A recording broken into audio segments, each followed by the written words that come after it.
Hello students, welcome to सखो education. So हमारा आज का टॉपिक है वर्किंग कैपिटल। वर्किंग कैपिटल आज हम पढ़ेंगे, उसके टाइप्स पढ़ेंगे और हमारे उसकी वर्किंग कैपिटल की इम्पोर्टेंस क्या है हम वो पढ़ेंगे। That capital which is useful in meeting day to day expenses of business is called working capital. यानी वो कैपिटल जो भी कोई बिजनेस कंसर्न के day to day expenses meet करने में काम आती है उसे वर्किंग कैपिटल बोलते हैं। मीन्स सैलरी या भी कोई ऑपरेटिंग एक्सपेंस हो वो मीट करने में जो कैपिटल काम आती है उसे वर्किंग कैपिटल बोलते हैं।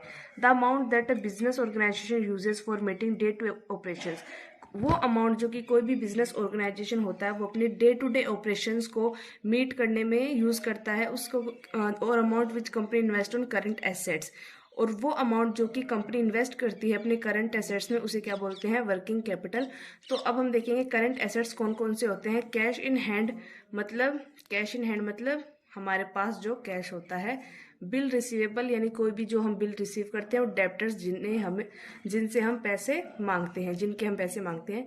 Two concepts of working capital के दो कॉन्सेप्ट्स होते हैं, working capital, gross working capital and net working capital. Gross working capital क्या होती है, total fund invested in current assets.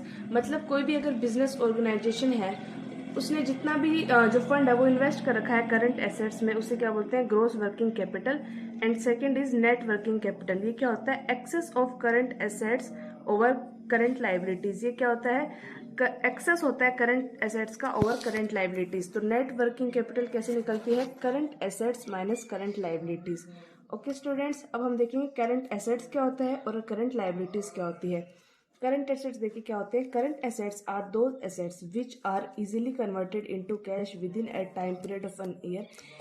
Current assets वो एसेट्स होते हैं जो कि एक साल के अंदर अंदर कैश में कन्वर्ट हो जाते हैं। मीन्स अब देखिए जैसे बिल रिसीवेबल है या डेप्टर है तो ये क्या होंगे, एक साल के अंदर अंदर ये क्या होंगे, ये कैश में कन्वर्ट हो जाएंगे। तो उन्हें बोलते हैं कैश करंट एसेट्स, जो कि 1 ईयर के अंदर अंदर कैश में कन्वर्ट हो जाते हैं।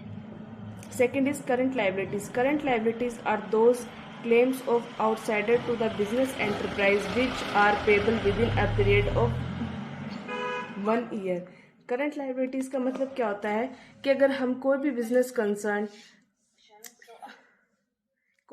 कंसर्न की अगर हमारी कोई आउटसाइड क्लेम है तो वो आउटसाइड क्लेम अगर हम पे कर देते हैं विद इन 1 ईयर, यानी उसे एक साल के अंदर अंदर पे करना होगा, तो उसे क्या बोलते हैं, करंट लाइबिलिटीज। यानी उसे 1 ईयर के अंदर अंदर पे करना होगा। ठीक है, तो इसमें यही बता रखा है कि current liabilities are those claims of outsiders to the business enterprise which are payable within a period of 1 year, जो कि पेबल होंगे 1 ईयर के अंदर अंदर। Types of net working capital. तो नेट वर्किंग कैपिटल के कितने टाइप्स हैं, 3। Positive net working capital, negative net working capital and zero net working capital. So अब हम इसे पढ़ते हैं आगे। तो अब हम पॉजिटिव नेट वर्किंग कैपिटल क्या होती है, excess of current assets over current liabilities.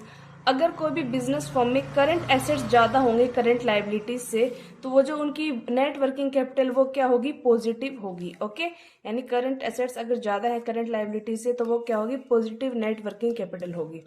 Second है नेगेटिव नेट वर्किंग कैपिटल। ये इसका उल्टा है बिल्कुल। इसमें क्या होगा कि करंट लाइबिलिटीज ज्यादा होंगी करंट एसेट्स से। Okay, current liabilities exceed current assets, यानी करंट एसेट्स को एक्सीड करेंगे current liabilities. Third is zero net working capital.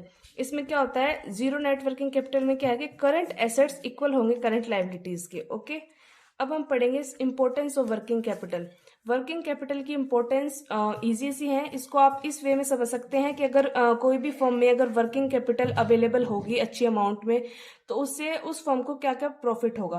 तो first is smooth flow of production का स्मूथ फ्लो होगा। यानी जो भी एक्सपेंसेस है, मीन्स जैसे कोई भी ऑपरेटिंग एक्सपेंस है या कोई भी लेबर हायर करना, तो उस सिचुएशन में क्या होगा, वो आराम से हो जाएगा वर्किंग कैपिटल से। तो उससे क्या होगा, हमारी वर्किंग कैपिटल प्रोडक्शन में हेल्प करेगी। Second is increase in liquidity. अगर हमारे पास वर्किंग कैपिटल ज्यादा होगी इसका मतलब क्या होगा, हमारी फर्म में कैश भी ज्यादा होगा, तो इससे क्या होगी, हमारी फर्म की लिक्विडिटी बढ़ेगी। Third is goodwill.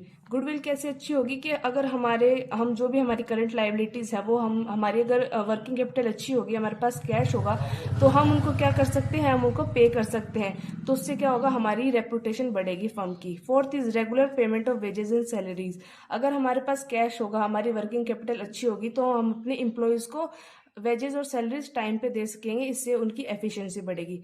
Timely payment of dividend, same चीज़ यहाँ पे एप्लीकेबल होती है कि अगर हमारी वर्किंग कैपिटल अच्छी है तो हम अपने शेयर होल्डर्स को डिविडेंड अच्छी रेगुलर इंश्योर कर सकते हैं, हम उनको रेगुलर दे सकते हैं।